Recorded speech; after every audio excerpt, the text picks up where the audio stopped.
colpo di testa che allontana, poi l'acrobazia in rovesciata, il gol che vince l'Europa League. It's the 21st of August 2020 and Sevilla have just won the Europa League after an intense final against Inter Milan. They finished their La Liga season on 4th place and will be playing Champions League next season. In some way this feels extremely familiar, but it also doesn't. Just a few years later, Sevilla have completely fallen off. They are in 15th place right now and have been dominated in the Champions League, finishing last in their group with just 2 sad little points. So how could this happen? How could a club go from the top of Europe to being close to relegation in just a few years? To explain this, let's start by going back in time. Sevilla has always been known for buying young talents, developing them to top-level pros, and finally selling them for a massive profit. The best example for this are players like Sergio Ramos, who joined Sevilla's academy as a kid and was later sold to Real Madrid for 27 million euros. So, what changed?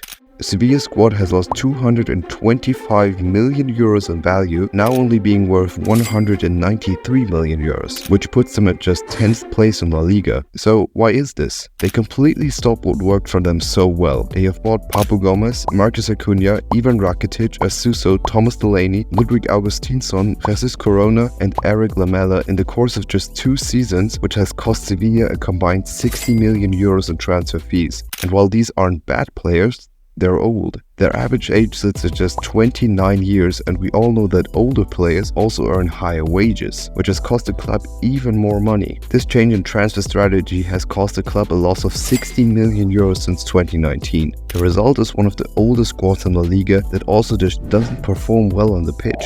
This brings us to part 2.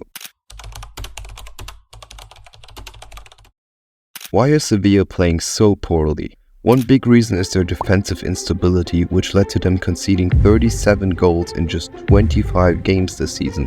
In the summer of 2022, Sevilla sold both their centre-backs Jules Koundé and Diego Carlos. Just 1 year later, Bono left the club on his own, meaning they've just lost their whole defensive backline in just 1 year. And the replacements for them could never really fill their shoes, especially on the goalkeeping position. Dmitrovic and Nuland are both well over 30, and to be honest, they're rather on the lower side of La Liga. But offensively, it's no better. They've basically been completely reliant on Youssef El-Nesyri, who's by far their top goal scorer, but even he has scored just 7 goals this season. They also seem very clueless and are the team the most dependent on crosses into the box out of all La Liga teams. And while that isn't particularly a bad thing by itself, it shows that they just lack other ideas or strategies. Offensively as defensively, they just don't seem to have a clear match plan, which is mainly due to their managers.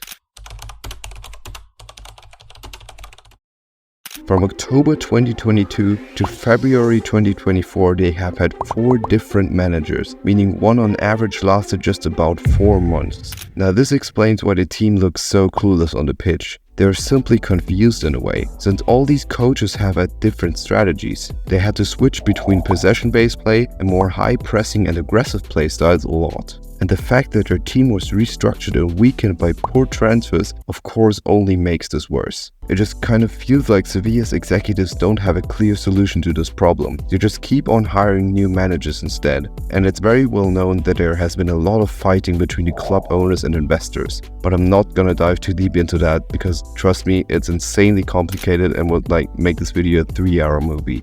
So is their situation hopeless, or is there any way this could be fixed? This of course isn't an easy question to answer, but let me give it a try.